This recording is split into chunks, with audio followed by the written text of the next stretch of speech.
Alright, so in this video we are going to build this tab system, okay, with 3 different content and 3 different tabs, okay, simple as that, and we can jump in the code right now. Okay, so here we are in VS Code with 3 simple files, index.html, script.js, and a style CSS with a simple reset like that. Okay, so we will start with the HTML actually. We just need 2 boxes if you want, a box for all the tabs and a box for all the different content actually. So let's go, a div with the class of blocks tabs, and we need to wrap it in a container, so div container right there. Great. I'm using Emmet, this is an extension in VS Code, so you can build some class with my class like that, and you just need to press tab or enter to build those. Okay, so this is pretty handy. Great, so in our block tabs we will need 3 buttons, so button with the class of tabs, and the first one will have active tabs, okay, and inside there will be tab 1. Great, so we can present it like this. Okay, and now you do shift alt and arrow down, and you can duplicate this. Okay, so tabs 3 and 4, and we don't want that active tabs on every button, so you can click alt click and you can remove those there. Okay, great. So we do have our first box, first sub container, and now we can build the content tabs like that. Okay, and inside there will be a content, active content. Okay, I can zoom a little bit, and there will be an h2 content 1.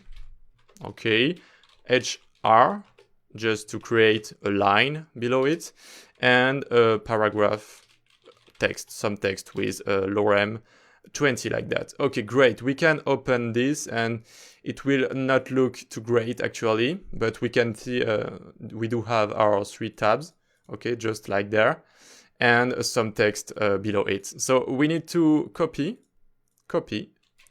and paste, and we will just change content 2 and content 3. Okay, and we remove active content there and there. Great, the HTML is done actually. So you see the architecture, just 2 boxes, block tabs and content tabs, and we will have the different content and the different button right there. Great, so we can move on to our style CSS. There is a simple reset and some dark background just for the eyes. It's better. Okay, but do whatever you want there. So for our global container, there will be a position relative with 600 pixels like that. Okay, mean height of 350 pixels, background white FFF, and a margin 100 pixel top, auto right and left, and 0 at the bottom. Okay, so we do have our container like that. Minus height is there is used because sometimes we have a lot of text and sometimes we have a few text, so it will just adapt the height. So you will see it's pretty cool. So now the block tabs will use display flex indeed, just to put the different button one after another, and the tabs will have a padding of 20 pixels, a font size of 25 pixels. We will center everything inside with text align center, a width of 50%, a background of RGB like that. Okay. Well, I will do it. So 223 3 times. Yeah, it was pain in the ass. Okay, great. So a cursor pointer. We will remove the border and we will add our own border actually. So border bottom, 1 pixel solid, RGB 153 3 times. Okay, and border top, 5 pixels solid transparent. It's really important to put transparent there. because it will be this blue border actually. So only on the active item actually. Okay, we just want that, and on the other one it will be transparent like that. Great. So below it, a position relative and an outline none, and finally a font family Montserrat like that. Great. And we do have our tabs right there, but we need a border right, okay? And you can ask yourself why there is a width of 50%, because there are three tabs, and why there is a width of 50%. Well, since we are with Flexbox, actually they will just share the amount of space. So if you put 50%, and the widths go above that, they will just share the space. So it's okay like that. You could have done just a width of 33, or even better, just flex grow like that, 1, and they will share the space, actually, the amount of space. So yeah, this is nice. Okay, so now we want to handle the border right. So tabs not last child, border right, 1 pixel solid, RGB 000 and 0.25 like that. So we will just put border right on the two element right there, and not the last child. Okay, we do not want a border on the last child. It will just offset everything. So we just want the border right on the two first. And if you add more tabs, it will just add it to all the tabs but the last one. So it's pretty nice. Okay, so now the active tabs will have a background white, okay, to contrast with the other, and a border bottom of 1 pixel solid transparent, and it will, you see, it will fade with the bottom. It can be a nice little interface effect. And now border top color, we will put the blue color, so 37, 1 and 241 like that. And see, we do have our blue color. So sorry for the RGB. Every time you can change it like that, and you can have some hexadecimal value. It's better. So you see, it's pretty nice. It's the active tabs right there. So only on the tabs that are activated. Great. So now we will style our content, and then we will handle the logic aspect on our JavaScript. So content tabs, just font family Roboto. All right, and then content background white. It's already white, so just a padding of 20 pixel like that. Okay, great. And what we are going to do there is just display none everything, and they will just disappear. Okay, just all the content will disappear, and we just want to see the content related to the tab right there. So for now I will just put it in comment, and we will continue. So content h2 0 5 pixel 0, font size 25 pixel, and the content HR, a width of 100 pixel, a height of 2 pixel, a background of 222, and a margin bottom of 5 pixel like that. Okay, this is the little line right there, and we do have barely finished everything. So padding top 10 pixel, a little bit of line height for our text right there, and the active content class that will put a display block on the active element. Okay, and now I can put display none again.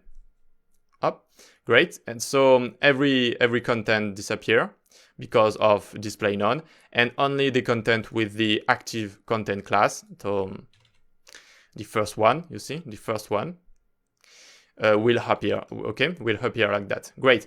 So now our interface is ready. Everything is shine, but if I click there, nothing happens. So we will need some JavaScript there.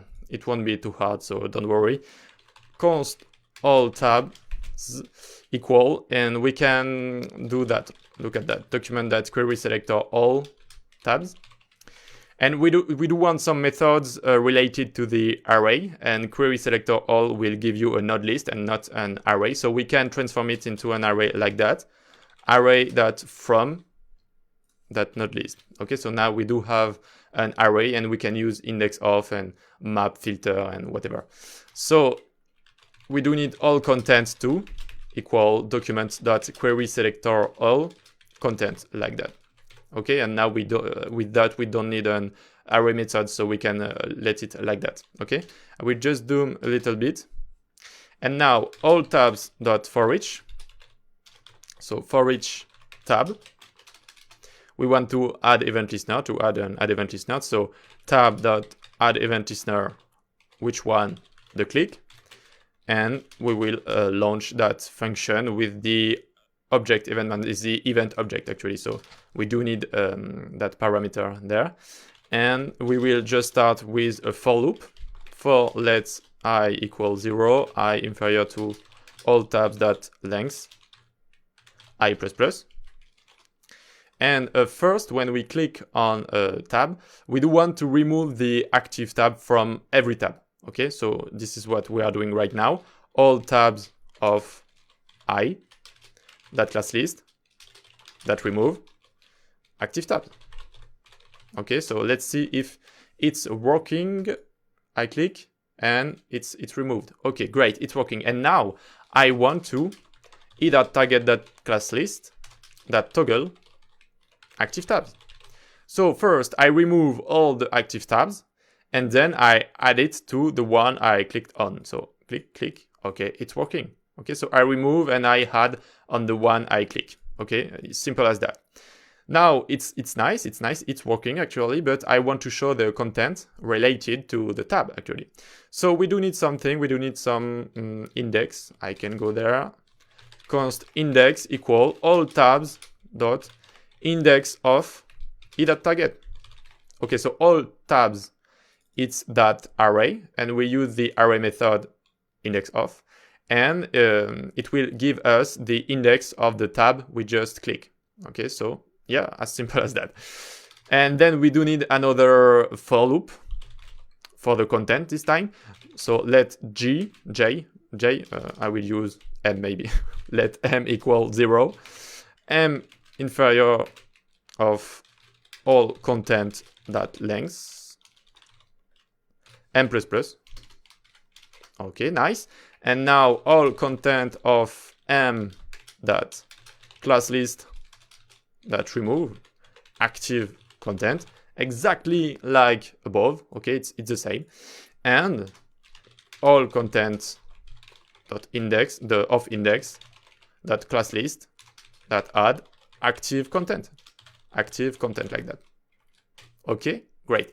So we can do just an target right there. So we are taking the the node list from the all content, and we are targeting the content related to the tab because with our index right there. So we can do that with our index, and we are adding the active content, actually adding the active content. Okay, so a simple for loop for both, and then we are just targeting what we want. So let's just try it, and yeah, it's working perfectly. So this is pretty nice, a pretty nice effect like that. So I've tried to do as easy as I can. Okay, so I hope you understand it. Ask me question if you want, and if you go there and you add some text, some big text, for example, ROM 200. Okay, so you see it will just adapt to the container because we do have a mean height there of 350, but if it's above, it will just adapt to the container. And what is nice with this way of doing thing is that you can add a lot of content actually. Okay, you can add as many content as you want, and when you do that, you add also some button right there, so also as many as you want. And yeah, it's pretty nice to use. It's reusable actually. All right, great. I hope you liked it, and see you next time.